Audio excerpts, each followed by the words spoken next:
The Beatles normally did their songs with the four members of the band playing a variety of instruments that they knew. However, they didn't really shy away from playing alongside other session musicians or orchestras. Early on in their career, other musicians weren't featured as much, but as their sound developed, they needed more and more people. The song Yesterday in particular is one of the earliest and most well-known songs that features session musicians as a string quartet played alongside Paul. A Day in the Life is another famous song that features an orchestra that is played alongside the band. There are hundreds of people who have been hired over the years to assist the band. In particular, here are some notable instances of other musicians that were playing with the group. Love Me Do was going to be the first single that the band would put out, and it was a big deal. This was their debut. The first time that this song was recorded, it was with Pete Best on the drums. After being underwhelmed with his performance, their producer George Martin didn't find him suitable enough for recording with the band, and this is a big reason why he was removed from them and got replaced. The second time, Ringo was brought in to play with the group by the manager Brian Epstein, and they recorded a version of Let Me Do. At this point, George Martin was still rather underwhelmed by the drumming at this point, and he was also considering making a different song their first single.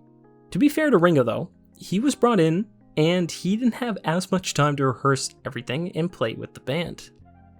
Third go around, a session drummer was brought in to record with the band named Andy White. Ringo ended up being demoted to being the tambourine and the maracas this session.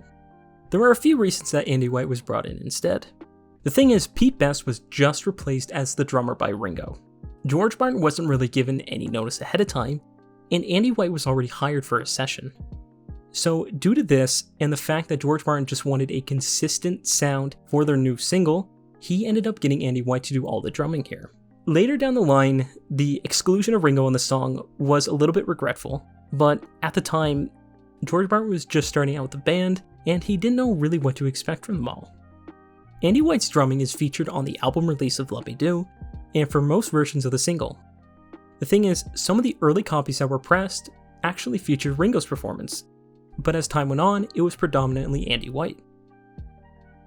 While My Guitar Gently Weeps is one of George Harrison's most notable songs. During the sessions for the White Album, the band had a lot of discourse. They weren't on the same page like they normally are, and the studio environment was pretty toxic. On several occasions, George tried to get everybody to play together and work on the song, but he grew frustrated as they weren't giving their all to it. George would end up asking Eric Clapton to assist with this song. Originally, Clapton wasn't entirely sure he should play with them because, they're the Beatles, you don't really just hop in with them. He ended up coming to the studio though, and he ended up giving an amazing performance for the song. The thing is though, he is uncredited for his work. During the recording for Let It Be, which at the time was known as Get Back, a musician was brought in to play with the band. That man was Billy Preston. Preston played alongside the band on the keys, and he was predominant enough that he even got credited on Get Back. The idea to even have him join the band was thrown around, but it didn't end up going anywhere. Preston also was there for the rooftop concert, and he assisted in songs that would later be used on Abbey Road, such as Something and She's So Heavy. George Martin was a very prominent individual for the Beatles, but he also assisted with the piano on numerous songs, and he even did solos, such as the one for In My Life. There's pretty much a little bit of piano done on almost every single Beatles album by George Martin, and on the album Yellow Submarine, the B-side is credited to him as he orchestrated most of the instrumental. George Martin has also done some very subtle backup vocals for songs like Yellow Submarine.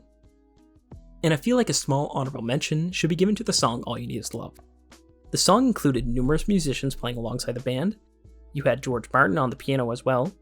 Some of the backup vocalists included Mick Jagger, Paul McCartney's brother Mike McCartney, George Harrison's wife Patty Harrison, Eric Clapton, Jane Asher, and Keith Moon. And there were many, many more people. It's probably one of their biggest songs in terms of people giving contributions to it.